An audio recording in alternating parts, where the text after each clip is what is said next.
ပြန်နေစားပါကွာဟုတ်ကဲ့ဆရာဟုတ်ကဲ့ဟဲ့တော့ပြားဆရာ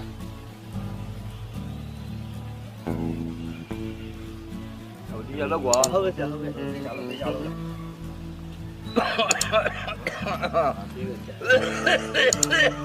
့ကောင်တွေဒီကြပြီလားဒီကြပြီအာနှလုံးသားနှုတ်တယ်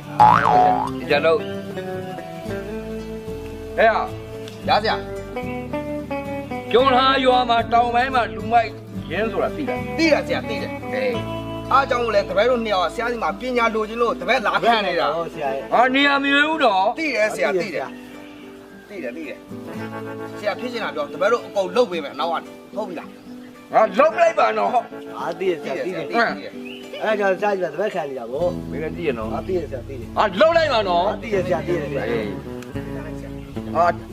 တွေ့တဲ့လူအားလုံးငါလှုပ်လိုက်မှာနော်။အားသိဆရာသိတယ်။ဆရာလှုပ်တာလို့ဘယ်လိုလှုပ်လိုက်လဲ။စိတ်လျှော့။ဘယ်လှုပ်ကြမလို့။ဟုတ်ကဲ့ဆရာဟုတ်။ဟာလှုပ်မှာဆရာပဲလှုပ်ရှင်။လှုပ်လိုက်မှာနော်။ဆရာပဲလှုပ်ရှင်လား။ငါပဲလှုပ်မှာ။ရလှုပ်။လှုပ်လိုက်မှာနော်က။သိတယ်ဆရာသိတယ်။ကျွန်တော်တို့ဆရာတက်တဲ့ပညာတွေအကုန်သင်မယ်နော်ဆရာ။အဲ့ဒါတပည့်ခံနေတာ။သိရနော်။ဟုတ်ဆရာ။ရလှုပ်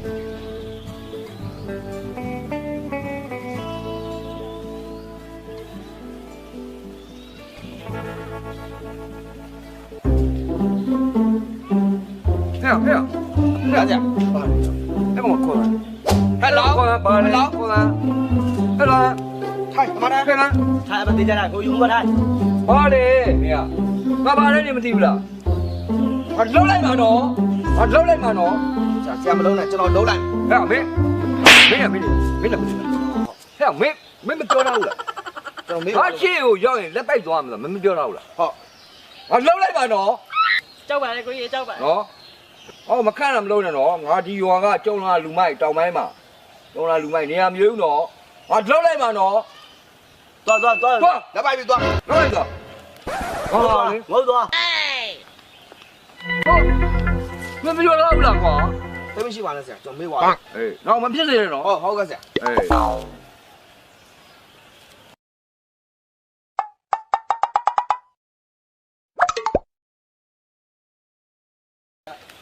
ရမင်းအဲ့မရချင်းစီချဟုတ်မင်းကပါလေ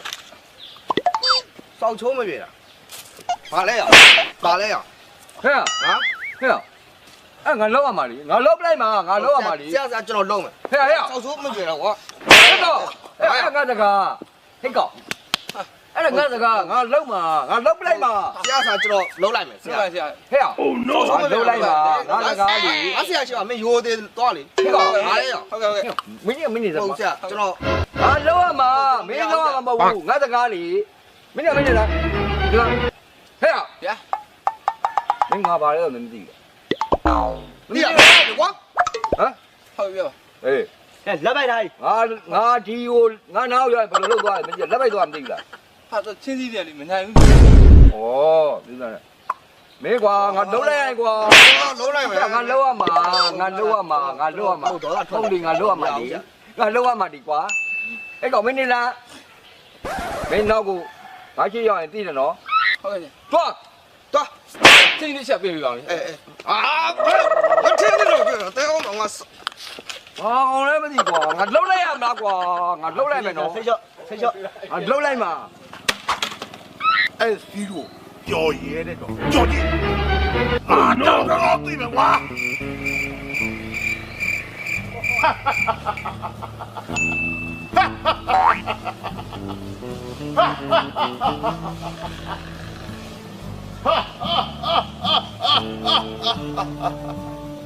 你是要叫爷那个叫鸡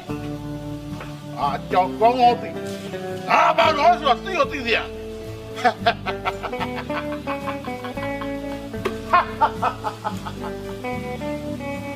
叫你，叫你啊，把老说对的，哎，你是要叫爷那个叫鸡啊，叫光我对的呀，喏。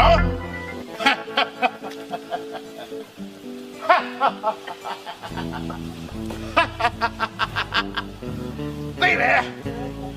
你是要叫爷那个叫你啊，叫光我对。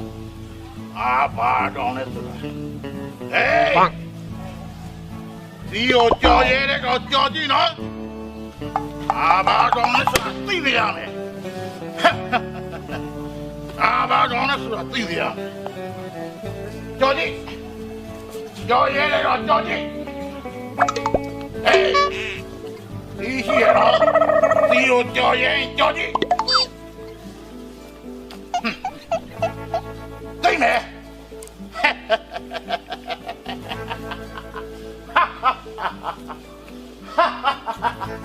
Hey! Đi ra đây! Cho vậy, cho đi! À, bà nó mà trong nó tùy gì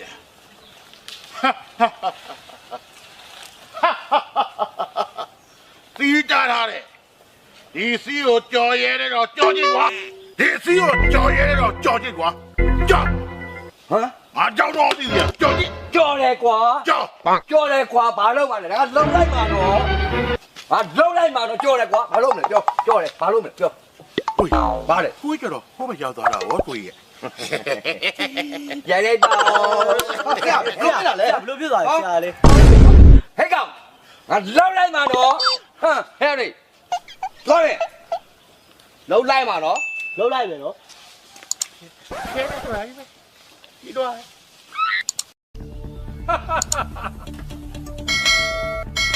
ဆရာကြီး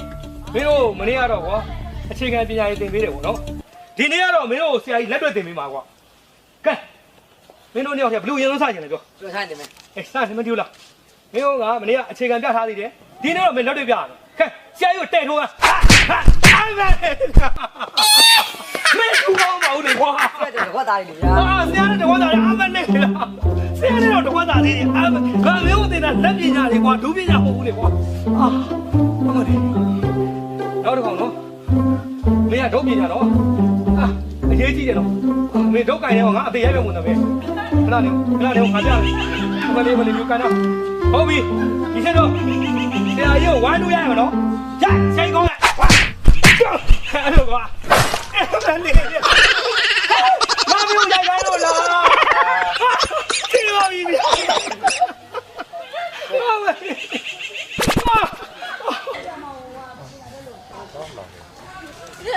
ုတ်ပါ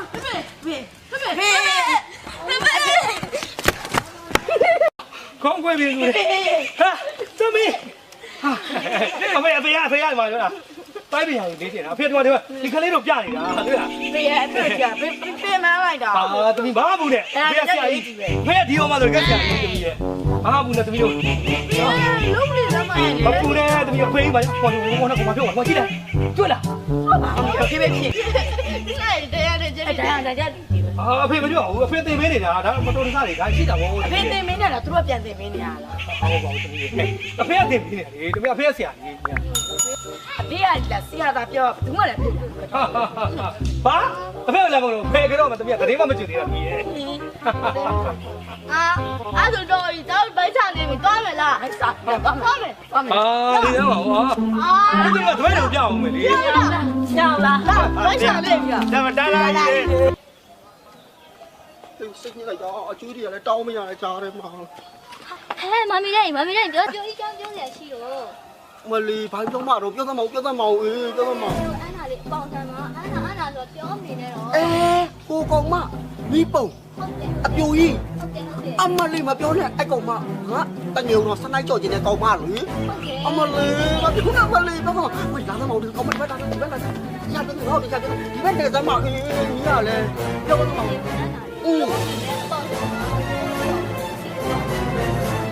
Ai chú hốt đi anh con mà đi ngõ lại chui bây giờ chị đã có tăng nghề đi nè chạy vô biết gì đi ngõ tăng nghề đâu sân hai chỗ lâu quá đó ông mà lì cậu mà ngõ đó tăng nghề đi đâu ăn đâu ra rồi quá anh chú nào mà bế vô đi ông mà lì chơi luôn tiền lại trời nó là ông mà lì đó đi bà con mày trong ngõ bế con mày rồi nó con mày con mà lì con mày ngõ này quay vợ mà chơi nhờ nó mà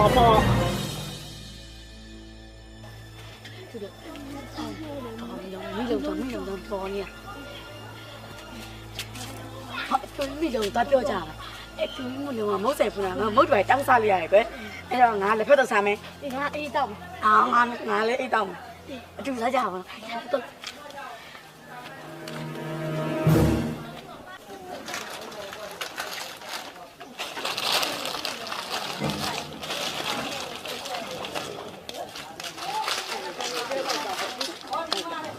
မိုင်းမီတော့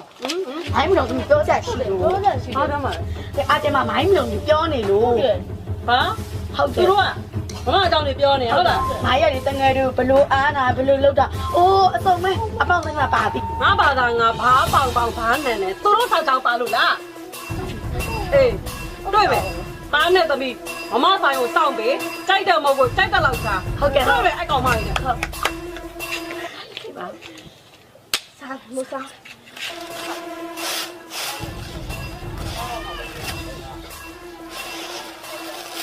အကြောင်းလည်းမမင်းငါတောက်တင်တော့နင်းဘာကောင်းမှမလို့လဲဟဲ့ဒီမှာနင်းငါတောက်တင်တော့နင်းဘာကောင်းမှမလို့လဲပြောဘာလို့ပြောရတယ်လေနင်တို့ကြောင့်နင်တို့မသိဘူးလားငါတောက်တင်နင်တို့တောက်ထားလေငါဆန်နဲ့လာပြီးအော်ကြောက်လာလုံးရလားအေးလုံးတယ်နင်တက်သိစီချမ်းကျင်ထွက်ပြီးနဘန်းလုံးမှာလာခဲ့လားမရှိပြီမဲ့စားရှိရနော်အေးလာရမယ်လာတယ်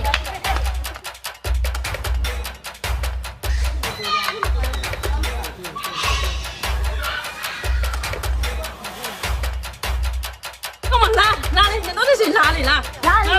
ဟာအဲ့ဒီလာတော့နေရောသ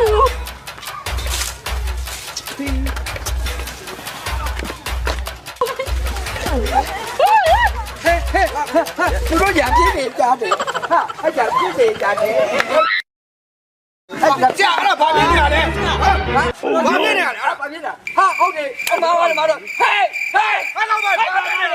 ပြောတော့ဟာလာလိုက်ပါတော့နင်တို့လုံးလိုက်ပါတော့လုံးလိုက်ပါတော့ကဟေးဘာလုံးလိုက်ပါတော့လုံးလိုက်ပါတော့ကွာဆရာလိုက်အောင်ဟေးတော့ပဲသွားမယ်လုံးလိုက်ပါတော့ပန်း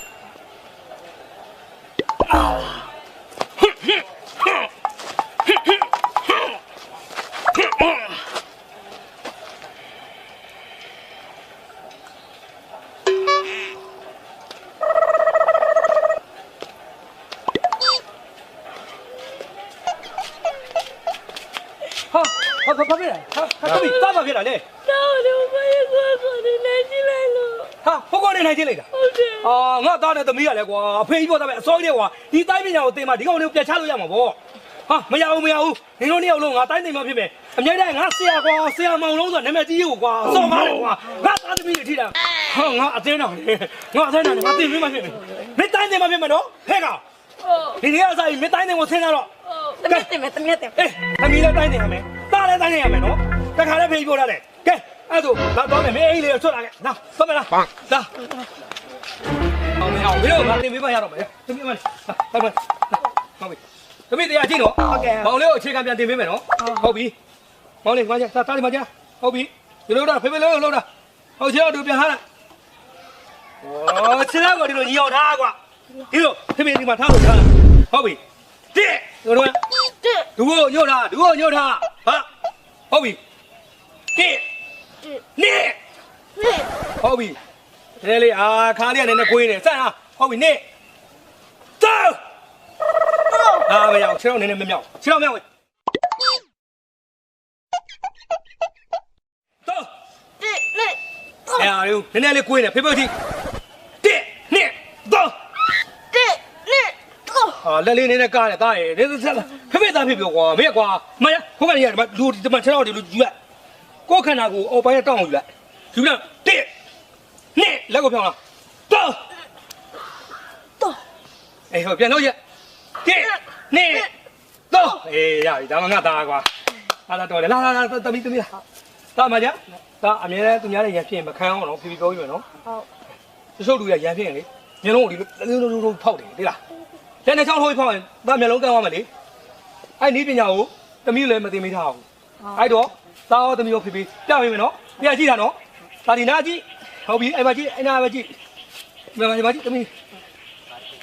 ကြည့်လို့ဖေးဖေးမျက်လုံးကိုတခါထိုးလိုက်ဖေးဖေးသမီးကိုပြဟုတ်ကဲ့လက်နဲ့ချောင်းနဲ့ထွတ်ထိုးမမပန်းဘာ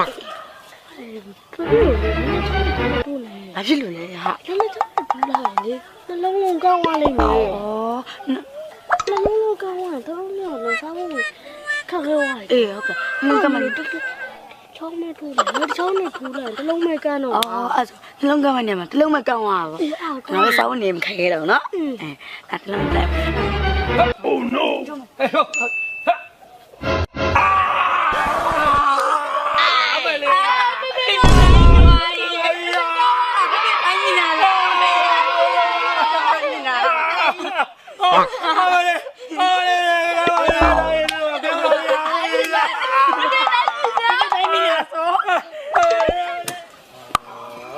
စိတ်ညစ်တယ်ကွာ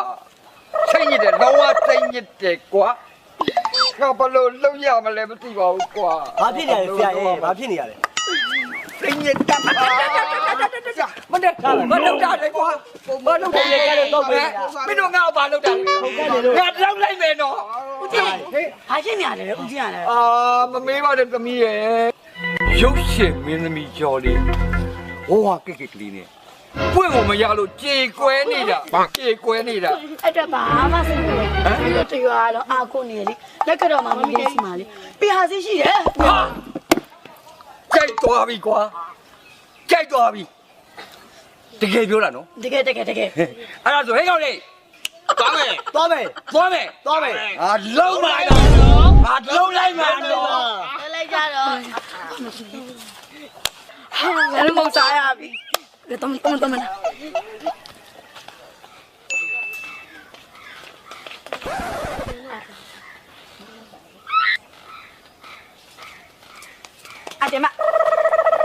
အကျမဘာဖြစ်နေရလဲ ရဲစိတ်ညစ်နေတာဟာ ဟာစိတ်နေနေဘာဖြစ်လို့လဲ ရဲချစ်တဲ့ဆိုတော့ရဲလေငါလိုချင်တာဟာ အဲ့ဒါဘာမှစိတ်မနဲ့ငါတို့လေတရားလုံးကိုးကွယ်နေလေကနာစီမမီလေးဆိုတာရှိတယ် ဟဲ့တကယ်လား ဒီမှာပြဟာစီရှိတယ်ဟဲ့ ဟဲ့တကယ်ကြီးလား တကယ် ဟဲ့အဲ့လိုငါအိမ်ပေါင်းဘာငါသွားမယ်ဟာမမီတိုင်းကြီးကို တော် ဟဲ့မမီတိုင်းကြီးသွားမယ်မမီတိုင်းကြီးသွား ဟုတ်တယ်ကွာတားမယ်တော့ ပြောမပြောချင်တော့ဘူးရင်နာတယ်အရင်နာတယ်ဘာပြောမှလဲငါအရင်တိတ်ချရတဲ့အချိုးပူကြီးမရတော့ပါကွာ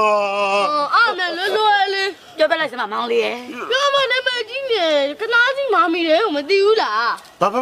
ပြန်ပြောမနာမည်ကြီးနေကနားစီမာမီတယ်လေ ရောမနာမည်ကြီးနေတဲ့ကနားစီမာမီတဲ့ဟုတ်လား သူစီမှာပြရသေးတယ်အများကြီးပဲ ဟုတ်အဲ့ဆိုရင်ငါလိုက်ပြပြီ ဟာ လိုက်ပြပြီ ကျွန်တော်တို့မအားဘူး ဘယ်မှာ သူ့ဘက်ကိုသွား ဟာဆိုဘယ်လိုသွားမှာလဲ ဒီရပဲသွားလိုက်ရရောက်သွားတယ် ဟုတ်လားရဆိုပြီငါသွားပြီနော်နေတော့ခိုင်းတဲ့ငါသွားပြီနော် သွား ဒီသွားပြီသွား စားတော့မယ်လာမိုင်းမလို့အဖြစ်နေရလေမိုင်းရဲ့ တာခွဲနေတာပေါ့နင်တို့ကလည်း ဘယ်တော့ကိုနေလဲမိုင်းရလဲ ငါရမ်းချစ်ရတဲ့မင်းသားလေမြင်းမြတ်မှာသူ့ပေါ့သူ့လာရမှတယ်ငါပါမသူပါပဲလောက်ရ အဲ့တော့ဘာမှသမီးတို့လေတရားလုံးကိုးကွယ်နေကနာစီမာမီတင်းဆိုရှိသူ့မှာလေပြရစီတယ်ညာအဲ့ရှိတယ် ဘလို့ ကနာစီမာမီတင်းလေ ကားဒီမာမီတဲ့ သူ့မှာပြရစီတယ်ညာရှိ ဟုတ်လားအဲ့ပီယာလေးတော့မြင်းမြတ်ကိုရမှာလား ရမှာ တကယ်ရမှာ တကယ်ရမှာလေ အဲ့ဒါဆိုလို့ကတော့လေရောင်းနေတဲ့ဆိုင်ပဲပြုတ်ပါနေပဲပေးဆက်မြင်းမြတ်ကိုရရင်တော်ပြီလုံးမယ်သွားမယ် တောင်းစားရင်မမေ့ရအောင်နော် မမေဘူးအမွေဆိုင်လို့မောင်နှမနှစ်ယောက်ကိုမမေဘူးမြင်းမြတ်တာရလို့ကတော့မမီတိတ်ဆိုသွားမှာ အခုတောင်းမယ်နော်မမ လေမြင်းမြတ်တာရလို့ကတော့မမီတိတ်ဆိုသွားမှာမမီတိတ်ဆိုသွားဘူးအခုတည်းကသွားပြီးပြင်ဆင်လိုက်တာကောင်းမယ်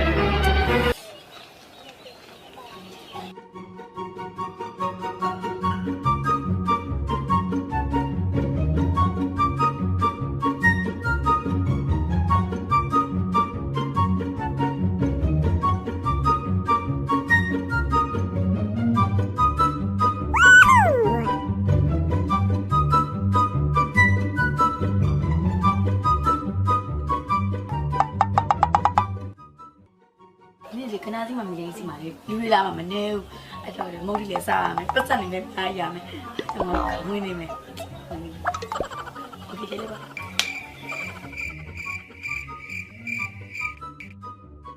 မာမီ ကြောကြပါရှင်ကြောကြပါမာမီအမေအထဲမှာဖျောက်ဝတ်ပြုံးနေလို့ပါရှင် ဟုတ်မာမီလေ အမိတဲ့ အမေတိုင်းရှိတာ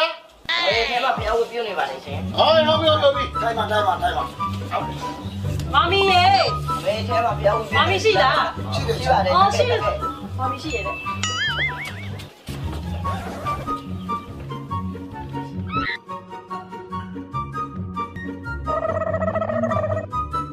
အားကြီးပါလားအမလေးစစ်စင်းရလိုက်တာဒီနေ့လာမလို့လားအမလေးကြိုးမှာပုံကိုယ်တွေကတီးပြီးသားအားကြောင့်ပြောတာပေါ့ညီတို့ကဒုက္ခရောက်လာလို့မလားနှလုံးသားကြီးရတယ်လာတာလေအမလေးမမီရတာအကုန်တီးပြီးသားအမလေးတမီးရေ ရှင် တမီးအမွေးတိုင်းနေတာလည်းပြီးသွားပြီလားအမလေးတော့ပြောတာပြောလားမလုပ်လိုက်ရအောင်မယ်အစင်တော့ပြေသွားပြီနော်သမီးနော်ဒီနေ့လာတဲ့လူတွေရှာလေလူငွေတွေကောက်ပါမယ်နော်သမီးနော် ဟုတ်ကဲ့ရှင် မလေးမပါတာပါဦးမပါတာပါဦးမလေးဒီနေ့မနေဘူးအလောင်းသားရနဲ့လာကြတာမဟုတ်လားဟုတ်ပါဘူးမမီချိုတီပြီးတော့လေသိတယ်မလားအမလေးပြောတာကသမီးရ ရှင် အိမ်ကနေသွားကြအိမ်ကနေရလေမမီအတွက်ဟိုတနခါချင်းအရှိမထားတဲ့ဟိုဖက်ကလေးတစ်ခွက်တွိုင်းတယ်ကွာ ဟုတ်ကဲ့ရှင် သွားခလာလေးနော်မလေးထားလိုက်နေတယ်မလေးအဝေးတိုင်းလေးနဲ့ဒီတော့ပတ်တာပါတယ်မုတ်တီလည်းကကောက်အောင်မယ်မလေးဒီနေ့လာတဲ့လူတွေကဒီပြနှလုံးသားကြီးရတယ်လာတယ်ဆိုတော့ပြရလောက်ကောက်အောင်မယ်အဲ့တော့သမီးရဲ့ ရှင် ဟိုလောင်းသမီးရဲ့လောင်းအဲ့တော့သမီးပြောမဆုံးမနော်ကိုမညပူစောကနော်ညပူတော့ဆိုတာသူတို့ဟိုထည့်ချင်တာဟုတ်တယ်လို့နော်မမေအဲ့အလူလေးခံလေးလိုက်ခါလိုက်ပါအောင်သမီးရဲ့ဟိုမှာခွက်ကလေးနဲ့တော့လိုက်ခါလိုက်ပါအောင်သမီးရဲ့ စိတ်ကောင်းလေထဲလိုက်စမ်း စိတ်ချက်စိတ်ချက် လောကကြီးမှာပတ်စံအပေါ်ဆုံးကွာထဲလိုက်စမ်းပါ ရ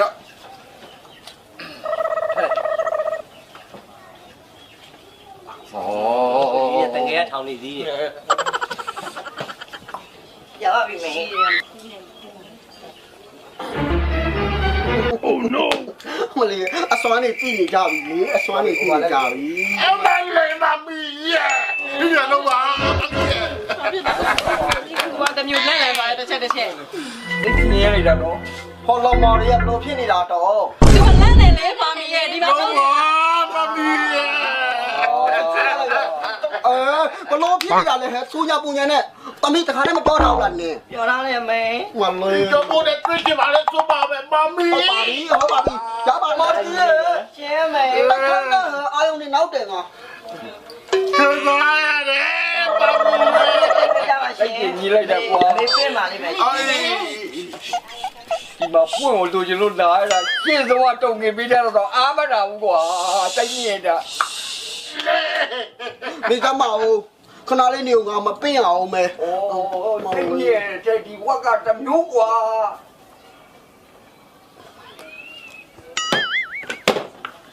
Oh no အေးသမီးတွေကိုအကုန်လုံးမတပေးဖို့အတွက် ဟာချေပါလေလေ အခိုးတွေပါသွားပြီအဲ့ဒါမကောင်းတဲ့အခိုးတွေအကုန်ဖတ်သွား အမလေးဒီရလုံးပါပါပြီရဲ့ အဲ့တော့ဒီဝက်ကတမျိုး ကဲအားလုံးအယုံခဏလာလာအားလုံးဒီကဝိတနာရှင်နှလုံးသားယောဂကုဖို့အတွက်မမီတိတ်ချီလာတဲ့ဖြာလေးတော့နှစ်ကြီးမတားတဲ့အနေနဲ့လေအခုရဲ့အဖြေအောင်နှလုံးသားစိတ်မုံလေးကိုခြေလိုက်အောင်မယ်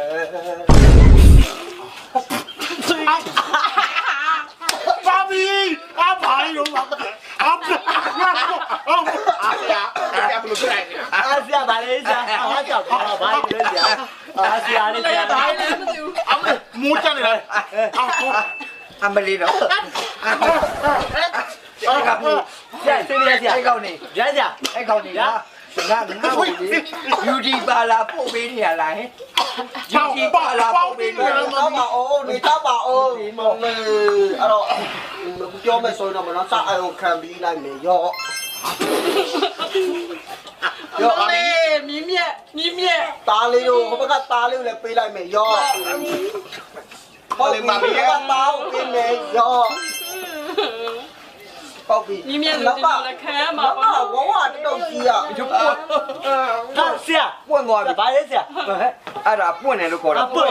ပေးသေးလက်စေးပေး မာ နေ မီ တော့ လေးပွင့်သေးပေးတာပွင့်သေးပေးတာအမီလေးကရှင်းနေပေးတာ ဘုဘကရှင်းနေတော့ပါဦး ကျွတ်ကျွတ် ပေးပါ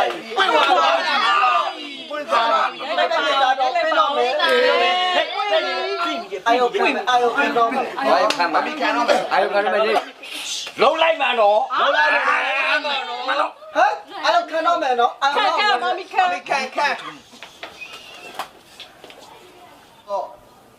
ရုံကြည့်တဲ့ဆိုရင်မမီဖြာလိုက်နှက်တွေကို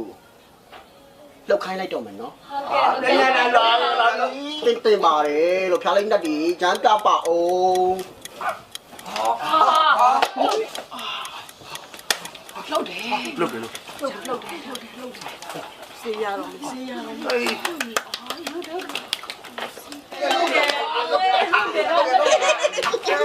မမေးဆောင်လေမမေးဆောင်တော်တော်လေး oh no မလေးတော်တော်လေးတားတမီးမတာပဲတမီးတိတ်ကြတယ်နော်လောက်ကြတာကျမလည်းမေးငါတို့တက်ထားပါပွင့်ပါတော့ပွင့်ပါပါဘုရားနဲ့ခဏလေးပါကဲအဲ့တော့နော်ဟမ်ဟယ်လိုဘာတမီးရှင်းမယ်ကျွန်တော်တော့မဟုတ်ဘူးတမီးပြောတယ်ဒီလာတဲ့လူတွေမှလည်းအဆောင်အယောင်လေးတွေပါရင်တခုဒီပေးရမယ်တဲ့တခုဒီပေးရမယ်လို့တခုစီလိုက်မှအဲ့လိုခံလိုက်ပါအောင်တမီးရဲ့သူကပြောတာလေဆော်ကားပြီလားဆော်ကားပြီလား ညင်ညင်မနေဘူးတပည့်ကျော်ကြီးမကြားလို့လေဘာပြောလိုက်မညင်ညင်မနေဘူးဟုတ်မလားအပွင့်ရယူနေတာမကြအဆောင်ရောက်ကြိုက်တာပြောအကုန်ယူမယ်အကုန်ပေးမယ်မကြဟဲ့ပါမကြပြည်တန်နဲ့ဗရမ ्या မမီပြည်တန်နဲ့ဗရမ ्या ယူဟာဒီမှာထဲလိုက်အောင်မှာပွင့်နေရမစို့ထဲအောင်မှာထဲလိုက်တော့ တားလေးမပြုံနဲ့တော့ရမယ်နော် တကယ်ပြောရတော့ တားလိုက်ပါဝယ်ပေးပြီးထဲရည်လိုက်ဟုတ်ပြီဟုတ်ပါ ထဲလိုက်ပြီနော် ဟုတ်ပြီလိုက်ပါ ထဲလိုက်ပြီနော်ဟုတ်ထဲလိုက်ပြီရုံကြည့်တော့အားကိုးနေနော်ထဲလိုက်ပြီ ဟုတ်ပြီအစင်ပြေသွားပြီအဲ့တော့မမရှိလိုက်အကျိုးပြောရမယ်လေအဲ့တော့ဒီတစ်ခါပွင့်သွားအောင်လို့တားလေးကစိန်ပါဖြစ်တယ်ကူလား ဗရမ ्या ပြည်တန်နဲ့ဗရမ ्या မလေးပွင့်အောင်လို့တားလေးလာပါအောင်ပွင့်သွားပြရမယ်ပွင့်သွားပြရမယ် ညင်နေမမီငါ့ကိုအပွင့်တဲ့ပြင်းနေတာဆိုညင်နေညင်နေဟောမမီအပွင့်တဲ့ပြင်းနေတာပွင့်နေပြီဆရာပွင့်နေပြီမမီပွင့်နေပြီလုံးမတော့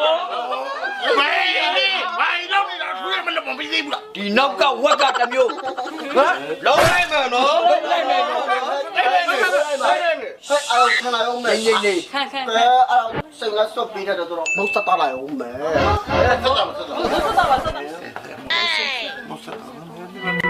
ဘုဘကဖြာလေးနဲ့မင်းကြီးရှင်အမလေးဘုံလေးစတာပါပတ်စတာပါအဲ့လိုပဲဟုတ်လားအဲ့လိုပဲ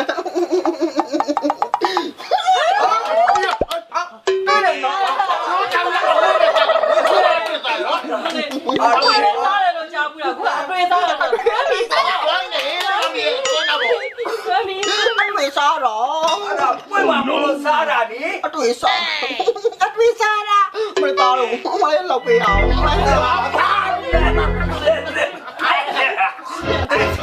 စားတာသမီးကြတယ်နော်ကြပါလေမဒီဘက်ကဖျားလေးတော့နတ်ကြီးကိုလည်းနော်စတာပါအောင်မယ်မဟုတ်စတာပါအောင်မယ်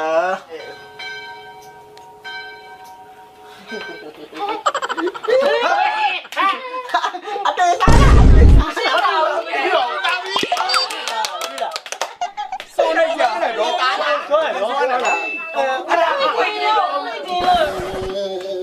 အတွေ့စားတာ သမီးရေ ရှင်းမေ အတွေ့စားတယ်နော် ဟုတ်ကဲ့မေ ကတိနေတော့ထားလားရမှာသိကြတယ် ရပါလေရပါ ရပါလေ လိုက်တာ သိကြပါတယ်သမီးရေ ရှင်းမေ ကြောက်တော့ကြောက်လား ပွင့်လွန်နေပြီ သမီးရေသမီးရေကိုလည်းပွင့်มาရတော့မှာကိုလည်းပွင့်มาရတော့မှာ မမီရတယ်မမီရလိုက်တာမမီရ ရတော့ချစ်ဖို့လည်းတမီရဲ့ ပုတ်ပူတနာမဘူးလေဒီများနက်ကတော့ဆိုနေပွင့်มาဖြစ်မှာတားသမီးလေးပွင့်ဖို့တက်ကောသမီးလေးရေသမီးလေးလည်းပွင့်လိုက်ပါဦးကြော်ရအောင်ချမ်းလာနော် လုံးပါတော့လုံးလိုက်ပါတော့ ပါမီ အခုကလည်းမလေးမတော်ဟိုအကောလုံးပြောမယ်ငါမရလေဟိုပြောမယ်ဆိုရင်တော့ဟိုဘယ်လိုပြောမလဲပေါ့နော်ဟိုခါလေးတော့မင်းကြီးကိုအခုလှုပ်ခိုင်းပြနော်ပွင့်သွားပွင့်သွား ဟုတ်ရော ပွင့်သွားလှုပ်ခိုင်းပြမယ်အဲ့ဒါဖျားလေးတော့နမင်းရှင်ပွင့်သွားလှုပ်ခိုင်းပြမယ်အဲ့ဒါဖျားလေးတော့နမင်းရှင်ဟိုအကိုလုံးရဲ့အရှိမလေးဟိုကနည်းနည်းပြောရမ်းပြပါရှင် Oh no မမီပြောတာတကားနားထောင်နေတော့ခြားလေးကြီးကမလုပ်ဘူးတဲ့လား ခဏလေးပါမလေးအော်ခဏအောင်မယ်နော်ရမ်းပြပါဦးရှင် မမီပြောမမီစကားနားထောင်နေဆို တော့ တော့လည်းကြည့်ပါဦး မဟုတ်ပါဘူးဒီလိုပါခဏလေးအာယုံနည်းနည်းခံနေလို့အာယုံခံလိုက်မှဟိုမယန်းခိုင်းတာတဲ့မယန်းခိုင်းတာတဲ့မယန်းခိုင်းတာတဲ့မယန်းခိုင်းတာတဲ့ငိမ့်ငိမ့်နေလိုက်စမ်းငိမ့်ငိမ့်နေလိုက်စမ်းဖြစ်ရမလားအော်မမီးရတလားအကုန်လုံးအိမ်တော်ဖူးစာပဲဖြစ်ချင်တာဆိုရင်ထားလိုက်ကြောက်နေကြည့်လို့ရမ်းပြလိုက်ပါဦးရမ်းပြလိုက်ပါဦး ရတယ်ဒီကတော့ရပြီကားပွင့်ကြတင်တော့ဒီရိုက် ရတာမီ